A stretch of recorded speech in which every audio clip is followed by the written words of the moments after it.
Bonjour, vous êtes bien sur Radio Aljabre. Je suis Fatine Kasbouré en classe de CM2C. Et je suis Rim Benomar en classe de CM2C. Aujourd'hui, nous avons l'honneur et le plaisir de recevoir Monsieur Ouadi Aidada. Monsieur Ouadi Aidada, bonjour. Bonjour. Tous les Marocains vous connaissent en tant que présentateur vedette du journal télévisé de 2M, que vous avez présenté durant 12 ans. Vous avez aussi présenté le magazine économique Éclairage. Vous êtes journaliste, mais également écrivain et conférencier. Pourriez-vous nous raconter votre parcours ? Alors écoutez, moi quand j'avais votre âge, quand j'étais en CM2, je rêvais d'être présentateur du journal télévisé déjà. C'est une passion qui m'anime depuis très longtemps et j'ai eu la chance d'avoir une vocation très jeune. Et donc pendant toute mon enfance, mon adolescence et même à l'âge jeune adulte, j'ai poursuivi ce rêve. Et donc après mon baccalauréat en sciences, j'ai fait 5 années de droit, puis j'ai obtenu un concours d'école de journalisme, tout ça en France où j'ai grandi. Et à la fin de mon cursus à l'école de journalisme, je suis venu faire un stage à 2M, un stage de fin d'études de 3 mois. Qui a été renouvelé, donc j'ai fait 6 mois et au bout de 6 mois on m'a embauché, je me suis retrouvé à présenter le journal télévisé dans la foule. Et puis depuis il y a eu pas mal de choses, la présentation du journal comme vous l'avez dit, l'émission Éclairage, l'émission, le magazine sur l'Afrique continentale, il y a eu le lancement du journal économique Econews et puis pas mal d'émissions spéciales. Vous avez écrit 4 livres très différents. Pourriez-vous nous en parler ? Alors l'écriture c'est aussi un rêve, même si c'est dans une moindre mesure par rapport à la présentation du journal.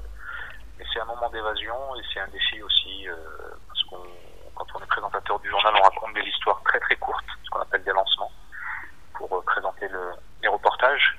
Donc j'avais envie de raconter des histoires, mais en prenant un peu plus mon temps, un peu plus sur la longueur. Et là en l'occurrence, je me suis lancé au début une espèce de test avec un recueil de chroniques que j'avais diffusé sur Radio 2M. Et puis ensuite, j'ai raconté un peu mon parcours dans l'œil du lion, puis le parcours aussi d'un franco-marocain qui avait été condamné à tort par la justice, qui s'appelait 7080 secondes. Et puis un autre ouvrage où là j'ai travaillé sur le discours de Sa Majesté, qui s'appelait Les notions d'une nation. On prend quelques notions et j'ai rassemblé les extraits relatifs à ces notions dans les discours de Sa Majesté le Roi. J'ai lu une de vos citations où vous dites « Rien n'est impossible, l'impossible n'est rien ». Pouvez-vous nous expliquer cette phrase ? En fait, c'est une phrase qui m'est venue après plusieurs questions qui m'ont été posées par des jeunes étudiants. Et en regardant un peu mon parcours très modestement, quand j'étais enfant et que je rêvais de devenir présentateur du journal télévisé, étant donné l'environnement familial dans lequel j'ai grandi, l'environnement social, l'emplacement ou le lieu où j'ai évolué, rien ne me prédestinait à pouvoir réaliser ce rêve. Et finalement, ça s'est produit et ce rêve est devenu réalité. Et avec le recul, je me dis que finalement, effectivement, rien n'est impossible. Rien n'est impossible et l'impossible n'est rien par réciprocité, puisque finalement, si on part du principe que rien n'est impossible, on arrive à réaliser des choses qui nous paraissaient impossibles et on se rend compte finalement que de dire que c'est impossible, c'est une illusion.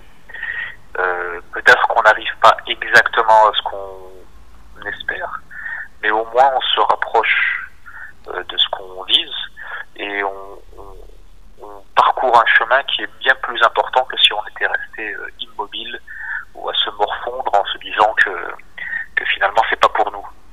Donc qui que l'on soit, soit, où que l'on soit, il faut toujours s'accrocher et se dire que au final c'est possible, quoi.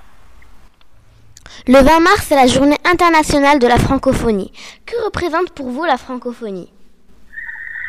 Moi, la francophonie, c'est d'abord une langue que je me plais à pratiquer dans le cadre de mon activité professionnelle, que je me plais à apprendre toujours un peu plus et à découvrir toujours un peu plus chaque jour.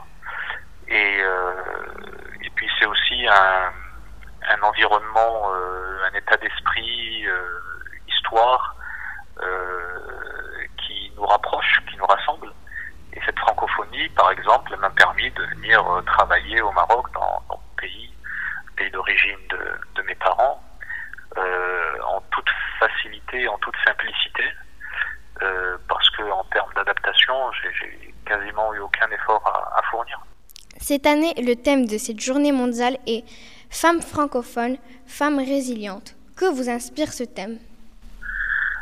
Pour moi, quand on parle des femmes, c'est tout de suite quelque chose qui me touche, parce que ça me fait penser d'abord à ma mère et à toutes ces mamans qui se démènent tous les jours pour permettre à leurs enfants d'être au mieux. Les papas jouent aussi un rôle, je suis papa moi-même, je le renie pas, mais les mamans elles jouent un rôle qui est vraiment fondamental et essentiel. Et je pense à toutes ces mamans à travers la mienne qui parfois se sacrifient, qui ont vécu des choses souvent douloureuses, qui gardent leur souffrance pour elles et qui, en dépit de toutes les difficultés qu'elles peuvent affronter, font preuve justement de cette résilience et continuent à aller de l'avant, à avancer et à tirer avec elles tout un foyer. Monsieur Wadji Dada, sur votre compte WhatsApp, il y a une très belle photo de 3 grands artistes français, Jacques Brel, Léo Ferré et Georges Brassens. Qui sont les meilleurs ambassadeurs de la langue française à travers le monde? Que représentent pour vous ces artistes? Et aujourd'hui, lorsque vous voyez la scène musicale et la scène culturelle française, n'êtes-vous pas nostalgique de cette période? Non, je suis pas nostalgique, mais c'est une période que j'aime beaucoup. Moi, ce sont des artistes qui ont évolué, même pour certains, avant que je ne vienne au monde, mais qui continuent à exister grâce à la qualité de leurs textes, de leurs mélodies, de leur personne. Et effectivement, à mes yeux, les artistes sont les meilleurs ambassadeurs du monde, parce qu'ils en font de la poésie, ils en font des choses qui parlent de manière universelle au monde. Et pour ce qui est de la scène actuelle, on a aussi des artistes, que ce soit d'ailleurs en France ou au Maroc, qui manient à leur manière la langue française et qui continuent à lui donner une dimension qui est un peu plus dans l'air du temps quand on écoute du R&B ou du rap. Donc non, il n'y a pas de nostalgie à avoir, il faut continuer à évoluer avec son temps. Pouvez-vous nous parler de vos projets? Avez-vous un livre en préparation? Alors, j'ai plusieurs livres en préparation. Il y en a un qui est déjà écrit et j'attends qu'on sorte de cette pandémie pour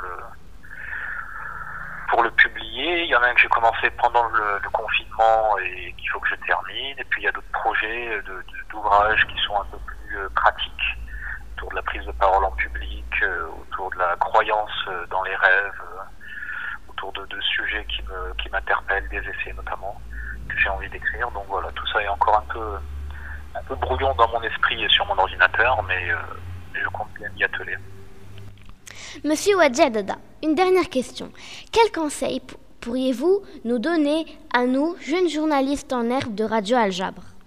Eh bien, je vais vous dire que vous avez beaucoup de mérite de faire ce que vous faites. Et que je suis très fier de vous. Et que moi aussi, quand j'étais enfant, un peu plus âgé que vous d'ailleurs, je me suis lancé en tant que journaliste en herbe, comme vous dites si joliment. On avait lancé un journal de quartier, on était au collège à l'époque, avec des amis, et on avait fait ça pendant 2 ans, et que le fait de commencer comme ça si jeune et de développer un amour amour pour un domaine, là en l'occurrence le journalisme, qui est un métier fabuleux, mais ça peut être mille autres choses, eh ben, c'est la meilleure garantie, la meilleure assurance de s'ouvrir des portes de la réussite à l'avenir. Et je vous encourage très très vivement et chaleureusement à poursuivre sur cette lancée. Monsieur Wadjet Dada, nous vous remercions infiniment de nous avoir accordé cette interview. Avec plaisir, merci à vous. Voilà, c'est tout pour aujourd'hui. Au revoir et à la prochaine.